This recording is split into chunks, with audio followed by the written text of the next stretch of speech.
The ambulance sirens had barely faded when I found the evidence. There, in the kitchen trash, beneath a hastily discarded napkin, a printout from WebMD titled How to Convincingly Fake Medical Symptoms. Frank had highlighted chest pain and shortness of breath in bright yellow. My meatloaf, the one I'd spent hours preparing for our 30th anniversary dinner, sat barely touched on his plate. My husband had gone so far as to fake a heart attack rather than tell me the truth about my cooking. So I made a decision right there. I'd serve him something far more satisfying than honesty. Frank and I met at a diner in 1991. He was a regular customer. I was a waitress putting myself through community college. He'd order the same thing every time. Cheeseburger, medium rare, extra pickles, side of onion rings. After 3 months of coffee refills and small talk, he finally asked me out. I still remember how he looked that night, nervous in his pressed shirt, telling me he'd never met anyone who remembered his order without writing it down. We married a year later. Frank worked as an accountant while I finished my degree in business administration. We complemented each other perfectly. He was methodical, cautious. I was spontaneous, ambitious. Together, we navigated the typical hurdles of early marriage: tight budgets, tiny apartments, balancing career ambitions with building a life together. One thing we never disagreed on was food. Frank was an enthusiastic eater, and I tried my best. My mother had never taught me to cook.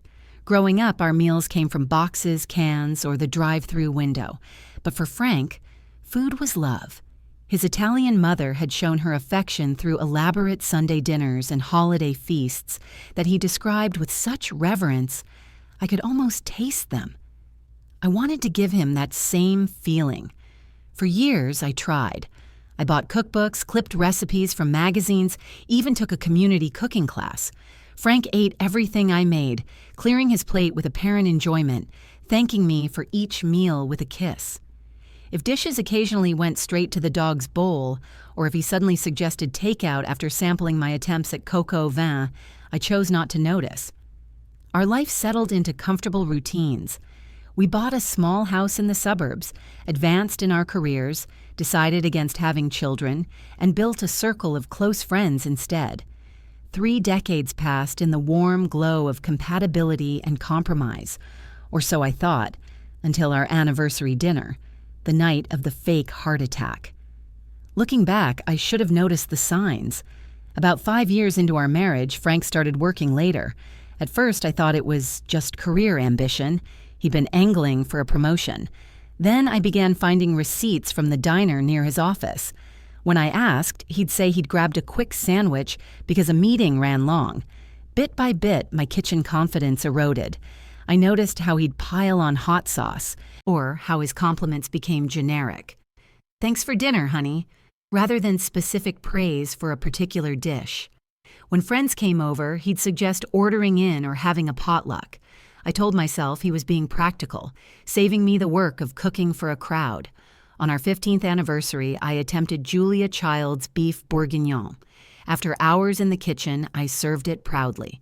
Frank took 2 bites, then spent the rest of the evening in the bathroom. Food poisoning, he claimed. I believed him then. For our 20th, he suggested we go to a restaurant. "You deserve a night off," he insisted. I agreed, pushing down disappointment. The tradition continued for our 21st, 22nd, 23rd anniversaries, but for our 30th, I wanted to cook again. I'd been secretly taking online cooking courses for months, determined to master Frank's mother's meatloaf recipe, his favorite childhood dish. I'd tracked down his cousin Angela for the secret ingredients. I practiced 4 times when Frank was out of town for work. The day of our anniversary, I spent hours in the kitchen. The table was set with our best china, candles lit, wine breathing. Frank came home, smiled at the effort, and sat down dutifully. He took 1 bite, then another. His face revealed nothing as he chewed methodically. "How is it?" I asked, barely breathing. "It's—" he began, then suddenly clutched his chest, gasping dramatically. "Something's wrong. My chest. It hurts." He slid from his chair onto the floor, writhing and moaning. Terrified, I called 911. While waiting for the ambulance, he continued his performance. Shallow breathing, complaints of pain radiating down his left arm. The paramedics arrived within minutes, loaded him onto a stretcher, and whisked him away. I promised to follow in our car after quickly turning off the oven. That's when I went to the kitchen to grab my purse and saw the edge of the printout in the trash. Pulling it out, I stared in disbelief at the highlighted symptoms, the exact ones Frank had just displayed. At the bottom of the page, in his neat handwriting, "Anniversary dinner, last resort." I stood in our kitchen surrounded by the evidence of my hours of loving effort and his elaborate deception, and something inside me shifted. At the hospital, Frank maintained his charade through triage, but when the initial EKG came back normal, he began to recover miraculously. The doctor looked skeptical but ordered additional tests, blood work, a chest x-ray. I sat beside his bed holding his hand, the picture of a concerned wife. "I'm starting to feel better," he told the nurse. "Maybe it was just indigestion." He glanced at me apologetically. "From my meatloaf," I added helpfully, my eyes wide with concern. The doctor eventually discharged him with a recommendation to follow up with his primary physician. As we walked to the car, Frank put his arm around me. "I'm so sorry about dinner," he said. "You went to all that. Trouble." "Your health is what matters," I replied, starting the engine. "We can celebrate another time." On the drive home, he explained his symptoms in detail, how the pain had started, how scared he'd been. I nodded in all the right places, murmuring sympathetically. Inside, I was cataloging every embellishment, every theatrical flourish from his WebMD playbook. At home, he went straight to bed, exhausted from his performance. I cleaned up the dinner dishes, wrapped the uneaten meatloaf, and sat at the kitchen table with a glass of anniversary wine. 30 years of marriage, and I didn't really know my husband, or perhaps more accurately, he didn't really know me. The next morning, I called Angela. "The meatloaf was a disaster," I said without preamble. "Frank had some kind of reaction. We ended up in the emergency room." Her silence spoke volumes. "Angela," I pressed, "was there something wrong with the recipe you gave me?" She sighed heavily. "There's nothing wrong with the recipe, Joyce. It's identical to what Mama used to make." Another pause. "The truth is, Frank never liked his mother's meatloaf. None of us did. It was terrible. Dry, bland, but we all pretended because it would break her heart to know." I nearly dropped the phone. He pretended for all those years. We all did.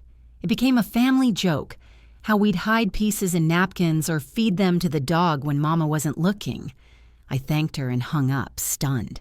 Not only had Frank faked a medical emergency to avoid my cooking, but he'd spent his entire childhood faking enjoyment of the very dish I'd worked so hard to recreate. Decades of pretense, layers of well-meaning lies. That afternoon, I made a decision and a dinner reservation.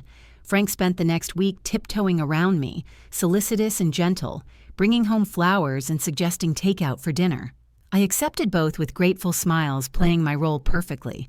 When he mentioned having lost his appetite due to post-traumatic stress from his heart episode, I expressed nothing but sympathy. "You should see your doctor," I urged, buttering my delivery pizza crust. "Maybe there's something wrong with your heart." "I made an appointment," he lied. I knew he hadn't because I checked the shared calendar on his phone while he was in the shower. Meanwhile, I began my project. First, I enrolled in professional cooking classes at the community college, Tuesday and Thursday evenings, when Frank believed I was at my book club. Next, I cleared out our garage freezer and began filling it with individually portioned homemade meals, but not for the reasons Frank might have assumed if he'd discovered them. 3 weeks after the heart attack, I suggested we try to celebrate our anniversary again. Nothing elaborate, I promised. I made a reservation at that new Italian place downtown. The reviews say it's authentic home cooking, just like your mother's. Frank agreed enthusiastically. When the evening arrived, he seemed genuinely relaxed for the first time in weeks, confident that his digestive system was in professional hands. The restaurant was warm and inviting, with checkered tablecloths and candles in Chianti bottles. The owner, a boisterous man named Paolo, greeted us personally. "Ah, the special guests," he exclaimed, leading us to a corner table. "Your wife, she has arranged everything." Frank looked at me questioningly. I squeezed his hand and smiled. The meal that followed was magnificent. Antipasto platters, handmade pasta, tiramisu that melted on the tongue. Frank ate with genuine pleasure, closing his eyes occasionally to savor particular bites. I watched him enjoy each course, noticing how his shoulders had relaxed, how animation returned to his features as he talked between mouthfuls. When the coffee arrived, I reached across the table and took his hand. "Happy anniversary, Frank." "This was perfect," he said, squeezing my fingers. "How did you find this place?" "I have my resources," I replied. "Paolo is actually my cooking instructor. I've been taking classes." Frank's smile faltered slightly. "Cooking classes? You didn't mention—" "There's something else I haven't mentioned," I said calmly, sipping my espresso. "I found your WebMD printout. I know you faked the heart attack." The color drained from his face. "Joyce, I can explain." "No need. I also know about your mother's meatloaf. Angela told me everything." He stared at me, mouth opening and closing without sound. 30 years, Frank. 30 years of pretending to like my cooking because you couldn't bear to hurt my feelings. 30 years of lying to protect me. I paused. And one ridiculous fake heart attack. "I'm so sorry," he whispered. "I'm not angry," I told him, surprising us both with the truth of it. "But I am making some changes." That night, I showed Frank the garage freezer, now stocked with 3 months' worth of meals prepared during my classes. "Starting Monday, I'm opening a catering business with Paolo," I explained. "Small events at first, building slowly. I've already lined up 3 clients." Frank looked from the freezer to me, confusion evident. "But all these meals—" "Are for you," I finished. "Properly cooked, properly portioned, properly labeled. All you have to do is heat them. Because I won't be cooking at home anymore, Frank, not ever again." His face fell. "Joyce, it's not punishment," I assured him. "It's liberation. For both of us. You're free from pretending, and I'm free from failing." In the months that followed, my catering business flourished. I discovered that while I'd never be a great home cook, I excelled at business management, menu planning, and event coordination. I hired talented chefs who executed my vision while teaching me techniques I incorporated into the frozen meals I still prepared for Frank every other weekend. Frank, for his part, became my biggest champion. He revamped my accounting system, built my website, and proudly distributed business cards to everyone he met. On nights when I came home late from events, he'd be waiting with a glass of wine and takeout from our favorite restaurants. Last week, we celebrated our 31st anniversary at Paolo's restaurant. Over dessert, Frank raised his glass. "To my brilliant wife who turned my worst moment into her greatest success."